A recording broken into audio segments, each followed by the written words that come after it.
Hey, it's Joey. Welcome to the channel. In this video, I would like to take you on a deck building journey. We're going to take one commander deck through 5 different power levels. Wizards of the Coast introduced the brackets a while back, a system for helping a commander pod create games that everyone at the table is more likely to enjoy. If you'd like to catch up on that, I've got some resources linked here for you, including some of our own interviews and data deep dives about this proposed bracket system. Now, the brackets give descriptions of what a deck might look like in each category, certain features that it may contain, for instance, but we haven't seen an official exact depiction or demonstration of what a deck actually looks like at each bracket. So in this video, that's what we would like to offer you. One commander, 5 different deck lists, each aiming at a different power level and style of gameplay. Now, please note, I am not on the Commander Format panel. No one at EDHREC has any influence over the way this system is constructed or how it may transform in the future. It is possible that some folks at Wizards or on the panel may even disagree with some of my presentation here. And of course, the lists presented here are by no means the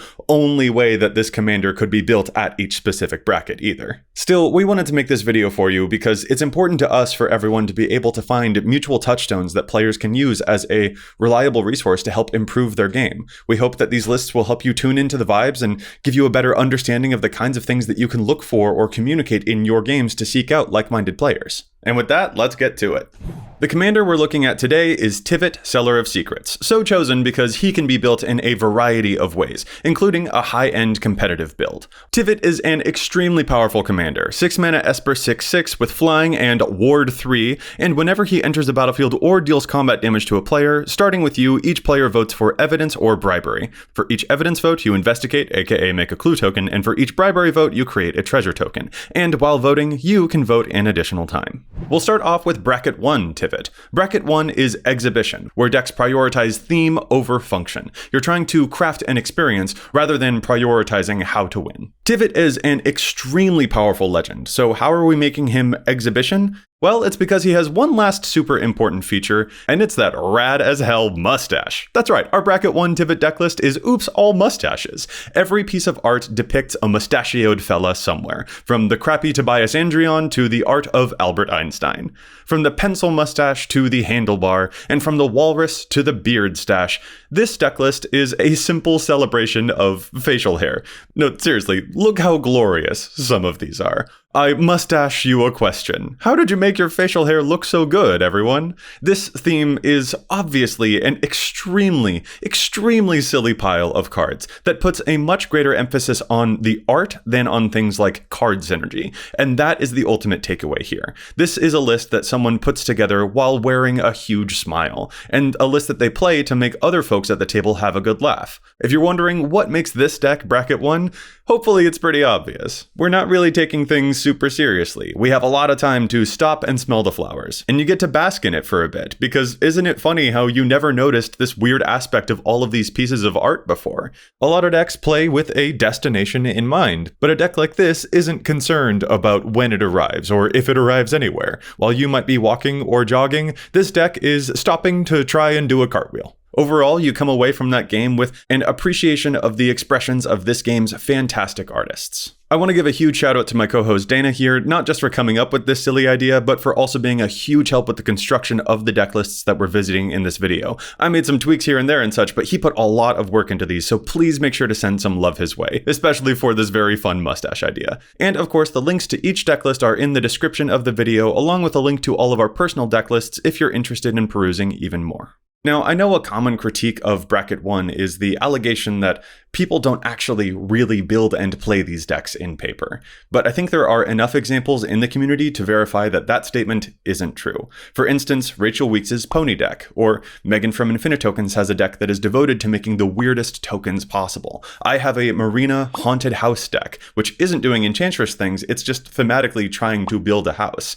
And I have played it several times this year, and it's frankly kind of a blast, even given how crappy the cards are. These decks aren't played super often, for sure, and in our data, we do see that very few people self-report at Bracket 1. Check out our video on that if you would like to see more. But the point is, there are some folks here and there that occasionally use EDH deck building as an artistic act of self-expression, even if it comes at the cost of gameplay, even if the gameplay comes secondary to that expression. And Bracket 1 is a really good space for them to be able to easily identify that kind of nonsense without worrying that it will cause a non-game for the rest of the table. If someone's built a deck that looks like this mustachioed Tivit nonsense, being able to simply convey that by saying just bracket 1 is a pretty cool thing to be able to do, to very briefly say to other players what you're all about. Alright, that was bracket 1 exhibition, but now we're on to bracket 2, core. Bracket 2 core is described as comparable to an average modern precon, which, I'm not gonna lie, is still a little bit hazy as a descriptor. Like, some precons are powerful these days, and some are, kinda messy. But importantly, bracket 2 decks win in ways that are often telegraphed or incremental, rather than winning totally out of nowhere. So what does that mean for our deck list? We go from Tivit the Mustachioed Menace to Tivit the Sphinx. Our example of a bracket 2 Tivit deck is one that takes advantage of him being a Sphinx, and giving a home to a ton of really cool Esper Sphinxes out there, many of which pack a huge punch. Tivit can sit atop the deck, providing some meaningful value and power as you assemble a bunch of flying beaters to take down your opponents in the air. So what makes this version of Tivit a bracket 2? Here we've got a whole bunch of flying baddies that produce a lot of card advantage. Several of them are kind of high on the mana curve, but there's also a variety of mana ramp to help make up for that. Our riddle of Sphinxes have some pretty exciting effects that feel really fun to resolve, but which don't feel like the kind of things that an average table or even beginner players are unprepared to be able to handle or deal with. The way that this deck wins is also through some very straightforward beats in combat, and the value that each Sphinx provides isn't the type that overloads too early, but rather the type that can snowball into the late game, which is exactly the type of thing we should hope to see in, quote, core styles of gameplay. And of course the deck makes room for some pet cards or things that just kind of fit the fun theme of the deck. The mana base doesn't resemble exactly a precon's mana base. Precon mana bases can be pretty touch and go after all, but it also shouldn't look exactly like a precon mana base. Bracket 2 doesn't mean just precons, so we can encompass something that is a little bit more complex than that, and frankly just play a bunch of good utility lands and color fixers. This deck is also a bracket 2 because it contains no game changers or mass land denial, of course.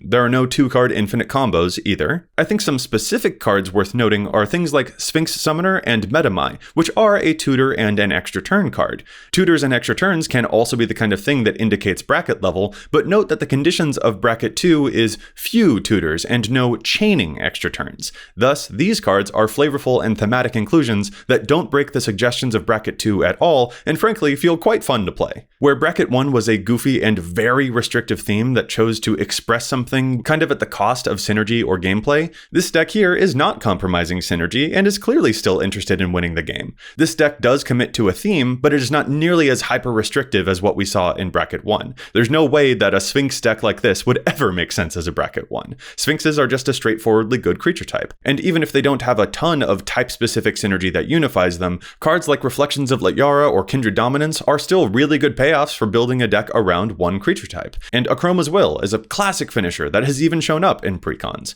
And at the same time, this deck is clearly not a bracket 3 or higher because it's not leaning super hard into Tivit's full capabilities. It's just using him as a cool value piece. Now, I'm not trying to say that all bracket 2 decks must ignore their commander's full text box or anything like that, and I also don't mean to suggest that this is the only way that a Tivit deck could look when it's in bracket 2. No, the reason that we chose this direction for Tivit at bracket 2 is because, well, we tried our darndest to make sure that when we said it's not that Tivit deck, we were telling the truth, that it isn't that Tivit deck. And we'll see what that Tivit deck looks like at the other brackets, but for now, I just think this deck looks like a fun time to play, and it fits the mold of perhaps a lightly modded precon that a whole table could vibe with. Reminder, as before, that these lists are all linked in the video description. I know I've said it a couple of times now, but people skim videos, so I just want to make sure that they hear it. But yeah, this feels like a pretty solid entry for bracket 2, but that means it's now time for bracket 3. Here's a quick interlude to remind you that, hey,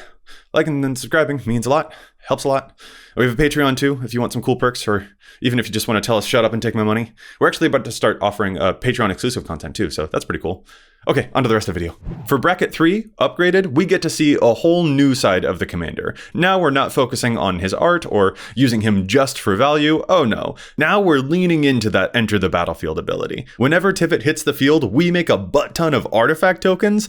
Blink him, blink him, blink him. Get a bunch of tokens and use them to absolutely demolish people. Whether we're animating them with a Cyberdrive Awakener or sacrificing them to deal damage. This version of the deck probably looks a little more familiar to folks who are are already acquainted with Tivit. We're not just using him as a value piece, we're really starting to squeeze our commander's ability for all that it's worth. Powerful enchantments that draw cards that double our tokens, a variety of win conditions that we can use with our treasures and clues, many of which are quite gnarly. That type of versatility is really nice to have so that we always have a backup plan in case an opponent shuts down one of our options somehow. And the deck is super interactive. Not only are there tons of blink instants to help the commander step dodge removal spells, but we also have lots of removal ourselves too, and that can make us a right ol' menace. We're not drowning in tons of counter spells or free spells or anything like that, but there are still enough efficient counter spells here to help us secure a big turn if we time it right. Our ramp package is quite efficient, and some of it will even begin to take advantage of all of Tivit's token production, which I especially appreciate that synergy. And our mana base is looking pretty swanky too. Not the most glorious thing you ever did see, technically, but I'd say this is a pretty darn ideal Esper mana base for the average deck to aspire to. It even shares a good chunk in common with the mana base that's at bracket 2, but I'm going to touch a little bit more on mana bases and deck cost at the end of this video. So what makes this deck a bracket 3? Well, first we're playing 3 game changers. That's Rhystic Study, Smothering Tithe, and Teferi's Protection. Solid entries, all. I also think this deck is capable of winning in a way that could feel a little out of nowhere later on in the game. Like all of a sudden Tivit hits, blinks with a couple spells, makes a ton of tokens, and then it turns out that those tokens, they're lethal. That's not the type of thing that you'd necessarily expect a bracket 2 deck to be equipped to handle. It is possibly the kind of thing that a whole pod of bracket 2s could work together to take down, but individually this deck clearly outpowers a precon, especially given how difficult the deck can make it to interact with or remove its most important pieces. All of those things might be a little harder to deal with at bracket 2, but it is definitely the kind of thing that I would expect other bracket 3 decks to be reasonably prepared for. And the reason that it's a bracket 3 and not a bracket 4? Well, we're not playing Mass Land Denial or more than 3 game changers, though of course there are going to be decks at bracket 4 that only contain 3 or fewer game changers, so that's certainly worth noting. But there are some other clues too. We're not chaining tons of extra turns together, for instance. We're not comboing out on a super early turn. And we don't have tutors in this deck either. The deck contains really good interaction, but it's not the creme de la creme of interaction, like free spells or things like that. This deck has definitely fleshed out the types of things that Tivit can do, but it isn't necessarily forcing the deck to go even farther past that point. It's been commented on by a few folks that possibly the name Bracket 3 Upgraded throws a lot of players off. Whenever we as players modify a precon, we often will call it an upgraded precon, but not all upgraded precons are inherently a Bracket 3. Sometimes we do make some upgrades, a couple of card swaps, but the deck overall still operates within the same general mission and cadence as it did before. It's just that some of the individual cards are a little bit better. So the thing to key in on here isn't just that this deck has been upgraded, rather what we wanted to capture here with Tivit in bracket 3 is a shift in the vibe, that this is something that was very carefully considered card by card, and that opponents do kind of gotta lean forward to properly engage with it. A deck like this will easily capitalize upon an unsuspecting opponent who's less familiar with these play patterns or with this strategy. If you were playing deck 2 against this deck 3, you would have a tough time. This deck's not unstoppable, but it is a strong uphill climb, which is exactly what you signal you're prepared for at bracket 3. If deck number 2 was a nice walk, then here deck number 3 is a good jog. And now we're on to bracket 4. If deck 3 was a jog, now we're on to a sprint. Tivit at bracket 4 optimized. The gloves are officially off, and we are trying to make Tivit as gross as possible. Free spells, extra turns, the works. Bracket 4 decks are turbocharged with the most powerful cards and are no holds barred. You're ready to win and ready to play against any and everything. Our card choices here are not just thoughtful, they are laser precision focused. One of the most immediately noticeable and notable things about this deck list compared to the Bracket 3 upgraded deck list is that this one contains fewer total blink spells and blink enchantments to enable Tivit's enter the battlefield ability. One of the big reasons for that is because of all of the tutors that the deck now contains. With so many search for anything cards, we don't need to rely upon a large density of effects that we're hoping will draw. Instead, we have many ways to locate and deploy a few dedicated gameplay through lines. This is a sleek toolbox of various cards that will help us against a wide variety of problems, and thus we have many ways to locate all of those tools. I'll also say that while the last deck at bracket 3 was quite good and would probably be a lot for a pod of precons or precon level decks at bracket 2 to be able to handle, it still felt possible for those decks to all work together to take that version of Tivit down. It would be hard, but it would still be possible. Here, I don't feel that way. A bunch of Bracket 2 decks combined are just not taking this thing down. It's too quick and too efficient, and that's just not the style of game that a deck at Bracket 2 is able to take aim at, even when they work together. Like, if I played this Tivit deck against an out-of-the-box deck, I'd be really embarrassed about it. I would have to re-examine some life choices. When earlier I was talking about what it means to be that Tivit deck, this is that Tivit deck.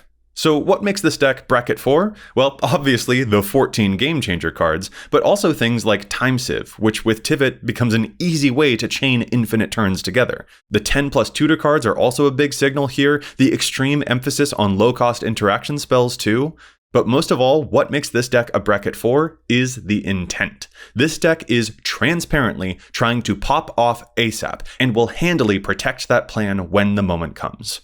This list is a very frank and obvious version of a Bracket 4 deck, so it's worth calling out here that Bracket 4 decks that only contain a small number of game changers do definitely exist. We've presented a more transparent version with some very obviously identifiable features here, but the presence of game changers is not the end-all be-all. So I'm going to hammer it home one last time. Intention is and always will be the defining feature of where your deck falls within the bracket system. If you're building a deck that can go toe-to-toe with this Tivit deck here, even though your list only contains one game changer or whatever, then that is a Bracket 4 deck, and you know it. If the rest of the table is trying to go for a nice walk, or even on a good jog, and you're playing a deck that is going on a sprint like this, that might not be a great look, so it would probably be better to find the other sprinters, and the other sprinters tend to know that they are sprinters. If you'd like to see a video about what a Bracket 4 deck with very few or zero game changers might look like, let me know in the comments. If this video does well, I'd be happy to do a follow-up to go into more depth about that. As it stands, we've got ourselves here a solid entry for Bracket 4. But now it's time for us not to go on a walk, not to jog, and not even to sprint. Now it's time for the Olympic level challenge, Bracket 5 CEDH.